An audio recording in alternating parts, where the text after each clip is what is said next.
Welcome to Africa Timeline, breaking developments at the United Nations in New York. Somalia is in the spotlight as the African Union mission faces a major funding shortfall, while Ethiopia, Turkey, and Qatar reaffirm their commitments. Here are the top stories shaping Somalia's future. Somali President Hassan Sheikh Mohamud chaired a high-level financing conference for the African Union Support and Stabilization Mission in Somalia, known as AUSSOM. Co-hosted by the United Nations, African Union, United Kingdom, and Somalia, the meeting stressed the urgency of securing predictable funding for the mission, launched in January 2025.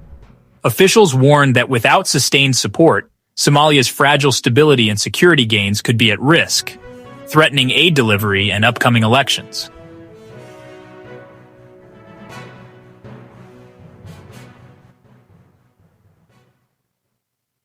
African Union Commission Chair Mahmoud Ali Yusuf praised Somalia's security progress, but warned that Al-Shabaab remains a dangerous threat.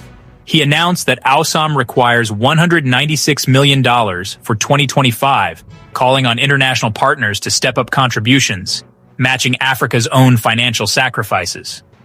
Yusuf emphasized that Somalia cannot face this burden alone, urging a united global front to stabilize the Horn of Africa. New York, Ethiopia reaffirmed its strong support for Somalia's peace and security process. Speaking at the UN High-Level Pledging Conference, Ethiopia's State Minister for Foreign Affairs stressed that Somalia's future stability depends on building its own army and police. He honored Ethiopian troops who sacrificed their lives and called on international partners to urgently boost support. The African Union's new stabilization mission in Somalia, known as AUSSOM, faces a serious $180 million funding gap for 2025. Observers warn, without predictable financing, the fight against Al-Shabaab and Somalia's long-term stability remain at risk. On the sidelines of UNGA80, President Hassan Sheikh Mohamud held talks with UN Secretary-General António Guterres. Both leaders reaffirmed their strong partnership, focusing on advancing peace, stability, and long-term development in Somalia and the wider Horn region. Mogadishu, Somalia's main lifeline, the Mogadishu Port, remains the country's single gateway for goods as roads and rail links still struggle. Operated and modernized by Turkish company Al-Bayrak for over a decade, this port is Somalia's bridge to global trade. Around 70% of imports come directly from Turkey, making the port a key driver of a $500 million trade relationship. Beyond trade, Turkey has invested in hospitals, the presidential complex, and even built its largest embassy compound right here in Mogadishu. Officials say Somalia still produces very little locally, meaning almost everything, from food to cement, passes through this port. With weak road and rail systems, Mogadishu Port remains Somalia's commercial heartbeat and survival lifeline. But as leaders call for more investment, the big question is, can this port alone carry the weight of Somalia's economic future? In Kampala, Somalia reaffirmed its commitment to climate resilience during the African Climate Finance meeting.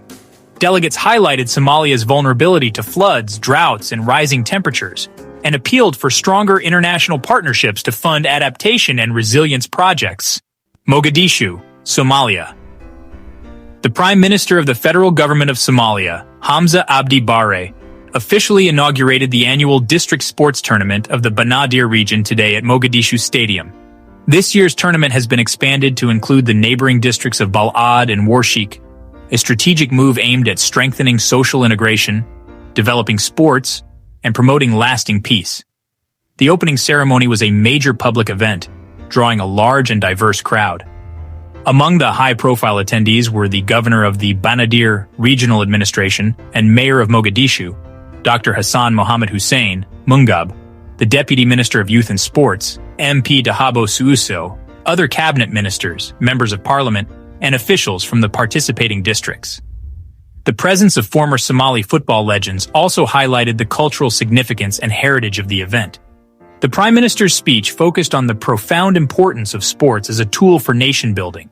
He stressed that the tournament should be viewed not just as a competition, but as a vital platform for fostering mutual understanding, unity, and peace within the Somali community. The expansion of the tournament to include neighboring regions is a tangible manifestation of this vision, seeking to build bridges and enhance cooperation beyond traditional administrative boundaries. The tournament's official opening match featured a highly anticipated contest between the Kairon District football team, the current Cup defenders, and the Darkeenly District team, a previous tournament winner. The game set a spirited tone for the weeks of competition ahead, which is expected to bring communities together and serve as a powerful symbol of Somalia's ongoing journey towards stability and social cohesion. Defense Minister Ahmed Fiki met with the Director of Civic in New York, reaffirming Somalia's commitment to protecting civilians during counterterrorism operations. Officials say stronger safeguards are being built into military campaigns to minimize civilian harm. Montreal, Canada. A high-level Somali delegation has concluded key meetings with the World Bank and the Qatari government on the sidelines of the ICAO General Assembly.